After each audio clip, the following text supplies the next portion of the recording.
Hey Barry, how's it going? Hi, Jason. How How, you doing? very good. How's it going with you? Yeah, it's good. It's good.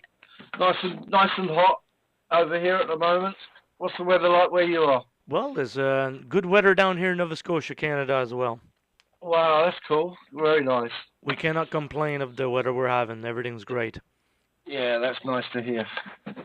So what do you want to ask me? There we have the we have the famous Thunderstick here on the phone with me on the interview. Barry Graham Purkis. How's it going with you in the wonderful land of rock and shock rock? It's going really good. Thank you very much. It's nice to be talking to you and ask me anything you want. And yeah, let's do this. Excellent stuff. This new album you're releasing is Something Wicked. This Way Comes. Um, how long did you make take you to make the drum tracks and all that stuff? Was it like going back in the recording studio in the 80s, or is it a new totally approach now with the computers and all that stuff? Yeah, we did it all on Logic, a Logic Pro. But the thing being is that I really, really wanted to try and maintain that new Wobbum '80s type of feel to the album, and some of the written reviews that I've had already. It's great that the people who are writing those reviews have actually picked up on that and said that it's an album that's of its day today, but at the same time, it has its feet firmly lodged in, the kind of new Wobbum of that era, the 80s. So that I'm really pleased. Drum tracks didn't take that long, really. I mean, we kind of went in and it was all about studio availability because I wasn't able to get a block book on the studio time. So it was we'd go in and do a little bit for a couple of days, and then I'd have to leave it and go back, etc. So all in all, the drum tracks probably took about 5 days, I would imagine, and then we started on the everything else, overdubs, etc. So yeah, it wasn't too bad. Now, this is a question here. Like, when you do drum tracks, Barry, do you change your drum skins? Do you clean your cymbals? How do you approach that when to do a drum track yourself? Funny enough, I did actually change all my skins because I mean, the last time that I was playing them, the last time before the studio was just having a blow with some people, and they were getting a little bit past their sell-by date, as it were. So yes, I changed all the drum skins, and also did have somebody. The guy who owned the studio, he had somebody, an associate that he knew, who was he's a drum tech. So basically, he came in and helped me tune it because it was only because it was so we needed to get it done quickly. Obviously, in the old days, I used to do everything and tune all my kit up by myself, and but this time it was just a lot quicker and a lot easier to just get this drum tech in. He came and went through the kit, and it was all tuned up within about an hour and a half. So that was great. New wave of British heavy metal represented at its best in this album. I find, the styling of it, the sound quality, even it's very, very unique and good. Going back to the day of there. Oh man, that's really such a nice thing. Thank you very much indeed. I mean, I'm flattered by that, and I genuinely mean that. I mean, for me, it's been a learning curve, and this is the first time that I've ever, believe it or not, I've ever recorded digitally. Back in the day when we did some of this material first time round, it was all analog. And basically in 2011, I remastered a lot of old Thunderstick stuff, as well as some stuff that hadn't been actually released. So there were some oddities on there as well. And I called the album, the remastered album, Echoes from the Analog Asylum. And that's exactly what I felt about it. It was all analog stuff, and editing was done with a razor blade and tape and a block. Whereas it's just quite an eye opener to actually see what can be done these days. It's quite incredible that a producer or an engineer can shave a microsecond or a millisecond off something that isn't perfect. Mm. It's just quite crazy. But it's really nice of you to say so. That yeah, I really did make a conscious effort to try and keep that new Wobham sound. So yeah, good. And like people today, just certainly the kids that don't know well how to record stuff, they'll never achieve this style, of warmth. And then, let's say even mastering of the CD, what approach did you go to, to Oh, get this? that was hard. That was really hard. I mean, um, I had a company that are doing all the basically the manufacturing of all the CD, the hard copy, the booklet, etc. And they have their own mastering suite, and up in London. So I'm based on the south coast, down in a place called Kent, and so I said, yeah, I'll go up there. £75. It was £75 an hour. So I needed to get in there and get out as quickly as possible. Of course. And I went in and I'd made lots of notes regarding bits and pieces that need doing. Uh, I spent about 4 hours in there and then came home and was listening to the masters on all kinds of things like car stereos and just anything and everything to try and make sure that it all actually came through on whatever I was listening to. And I was so unhappy with it. It just didn't sound right. It didn't have that cut and the bite and all that kind of thing. So I went back to that guy. We did another session. It still wasn't right. I ended up remastering this about 5 or 6 times, and eventually all I did was went back to. I called him my brother in arms. He's been my drum tech. He's been a friend for years. A guy called Rob Grain, and we just thought, what the hell? Why am I handing it to other people to try and get a sound that they don't really know exactly what I'm after?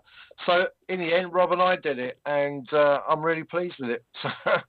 So just it was a case of going back to what I knew rather than trying something new. Back to just to the simple fact, going to your friend and getting it done made it easier. Yeah, it was because we both worked on Analog Asylum, so he's been with me so many years that he knows exactly what my drum sound should be and the kind of feel that I have to it. It's not a heavy metal band. It's strange because of my background, ex-Iron Maiden, Samson, etc. A lot of my fan base not so much now, but anybody new to Thunderstick will obviously be coming in expecting an album to be a heavy metal album, but it's not that. It's I always think it classic rock. It's a new Wobham. It's a classic rock sound. I'm definitely not a heavy metal band, that's for sure. I mean, heavy metal is a term that changed a lot of stuff when you look at the, let's say, first Iron Maiden album, Yeah, and all those bands of that day calling themselves new wave of heavy metal, yeah, of British heavy metal. That is what it is. That's the genre. yeah. That's it. I mean, it's only a terminology. As long as people get enjoyment out of listening to it, it doesn't really matter, does it? You don't have to have a label on something. It can just be. I mean, would you describe somebody like Alice Cooper as heavy metal? I would say definitely not. I think he's a straightforward rock band, a classic rock band. So yeah, it's good. It's all good. Certainly is. And one thing I'm not seeing is a promo video. Today it seems everybody's like doing promo videos. What's your take on that? Certainly with the shock value you do put in your artwork and yourself. Yeah. Well, therein lies a story that there was a video that was shot, and the guy that shot it was the guy who owned the studio that we were recording at. Unfortunately, he had a kind of a storyboard, an 80s storyboard to it, and wanted to work along those lines. When I saw it, I just didn't like it at all. I pulled it because it was very confusing. It was one of the tracks called "Go Sleep with the Enemy, I Dare You," and it was he tried to kind of formulate this storyline, and it just didn't do it for me. So I got the video and cut it and chopped it, mashed it all up, and put it out, and it's still available. I think you can still see it on Facebook, and it's on YouTube as well. But unfortunately, yes, you're right. There wasn't an official band video, and the main reason for that is availability. Um, I have my band scattered all over. There's a couple of them up in Wales. Um, the other two are kind of local to me down here, which is good. But to get everybody in the same place at the same time is a logistical nightmare. It really is. I Yeah. mean, I was lucky first time round because everybody was kind of in the immediate area. So whenever we had to do anything that was band stuff, we could all get together quite quickly. But not so much with this one. Barry, here's one for you. Like schedules today. You've lived a exciting life, Samson and Iron Man and all that stuff and all that good stuff. Schedule back then compared to now. How's your life schedule doing? It's I think it's a lot easier. It's not quite as hectic. Although, having said that, the amount of work that's gone behind this album is quite phenomenal. Mainly because I have been using crowdfunding with this, as well as self-financing, the crowdfunding, obviously, you have to get certain things done by a certain date because you promise your fan base or your pledges that you will get those things done by that date, and they will expect that to happen. And I'm still kind of at the moment we go for a hard copy release of the CD in at the end of this month, 31st of July, and I'm still sort of struggling with, you know what it's like, T-shirts and with the design on it. And one thing backwards and forwards, it took a long time to design. We have a 20-page booklet which will have all the lyrics plus the pictures of all the members of the band and their background and special, the normal sort of stuff. But because it's a 20-page booklet, that all had to be graphically designed and one thing and another, and it has taken a long time. And I'll be really pleased when we actually get to the day and it is released. So yeah, but as far as my schedule is concerned, I find life a little easier now. Because it was a bit hectic first time round, and I was forever trying to find management companies and attending meetings, etc., etc. Whereas with this, I'm not. There isn't much angst about it, if you get what I mean. Hmm. It's an unknown factor. I'm not sort of putting it out there and going, hey, the great Thunderstick is back. I'm going more to. I really feel actually quite. It's a humbling experience to have people pledge for your music because they are putting their hands in their pocket and they're putting out their hard-earned cash and they're saying, look, we believe in you, and they put the money towards the pledge, and it is very humbling. But I'm enjoying it as well, yeah, because it's not so full on all the time.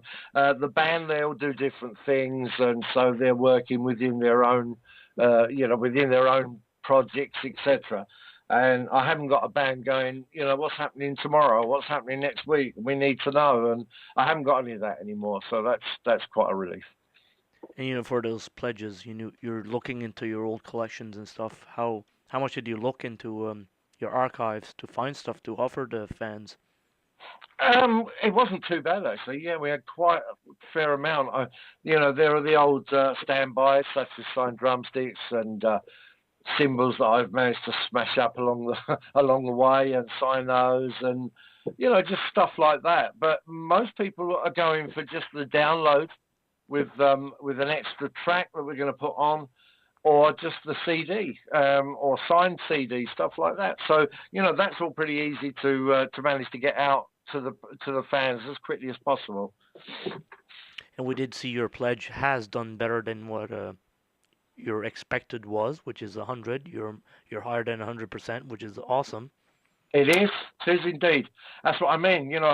Before I put this album out, or even contemplated doing this album, because it has been such a long time. We're talking about 33 years plus since there was a Thunderstick album out with new material. Obviously, I've just spoken about the Analog Asylum album.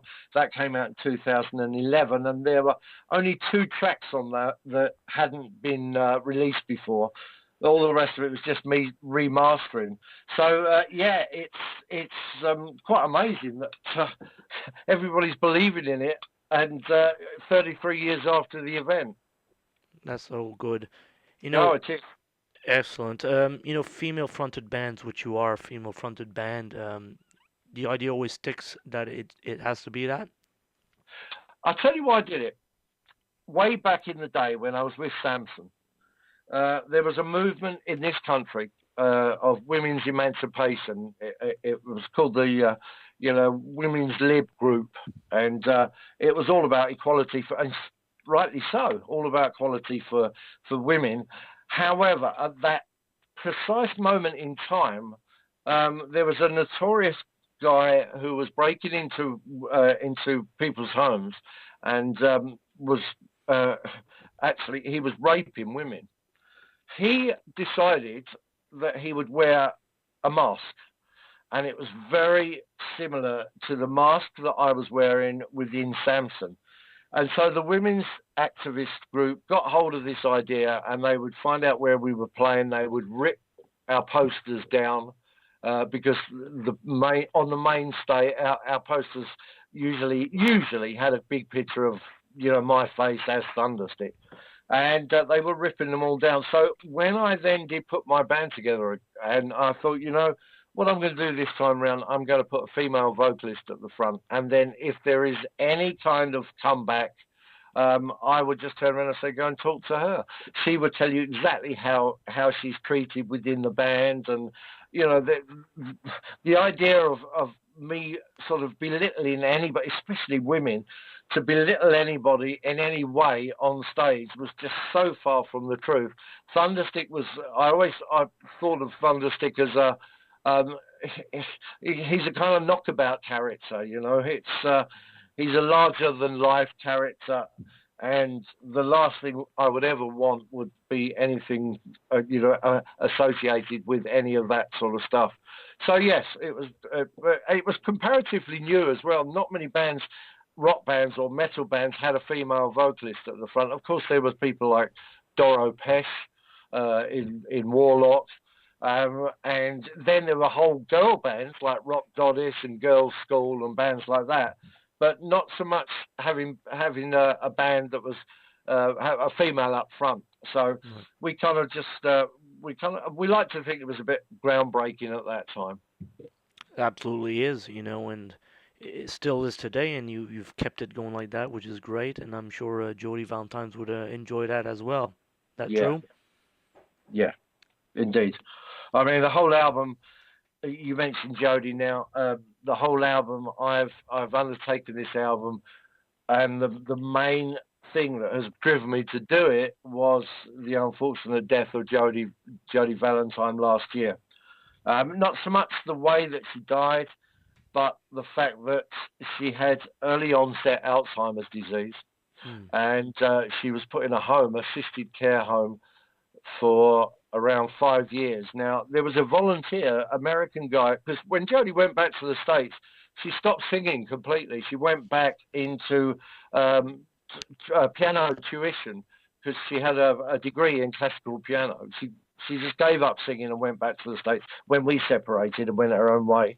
Um, she did this, and she was subject to being put into an assisted care home, and because of the Alzheimer's, she deteriorated over that 5 year period. And this guy that I made contact with was a musician himself, also a volunteer. He would go around to these homes and just visit people, which is a great thing. When he found out about her past, he then bought a copy of the Analog Asylum album, and he took it in to play her. And I think one of the saddest things that I heard from him when he wrote to me, he said that upon playing the music to her, she didn't even recognize her own voice. And I just thought, it was just terrible. It was really horrible. And that really upset me quite a lot. It wasn't so much that she died, but it was that really upset me. So I had this quite a large body of work that we used to play live, but had never been released. It was to be on an album called "Don't Touch I'll Scream," but it never actually got out. We never released it. So this album, there are three new tracks on this album that were written purely for the sessions. But the other 7 tracks on the album are the tracks that I wrote back in the day. So they've been just treated differently. I've been arranging them differently and the way they're played. But the last body of work is the work that Jody used to sing all the time. So yeah. Excellent. It was my way of it's also my way of shutting the door and closing it and laying a few ghosts to rest. And from that now we move on. So we move on to some new tracks and get right in for the next one. Good, good. Before we finish off here, Barry, how does it feel, having Clive Burr replace you in Iron Maiden? I'm sure that's a good compliment in a sense, because considering how great he was. Well, it was very strange. It wasn't quite as clinical. A lot of people ask me, well, how come you swap places? It wasn't as clinical as that. But it happened in a way that it ended up with me having Iron Maiden stenciled on my drum cases whilst I was out playing with Samson.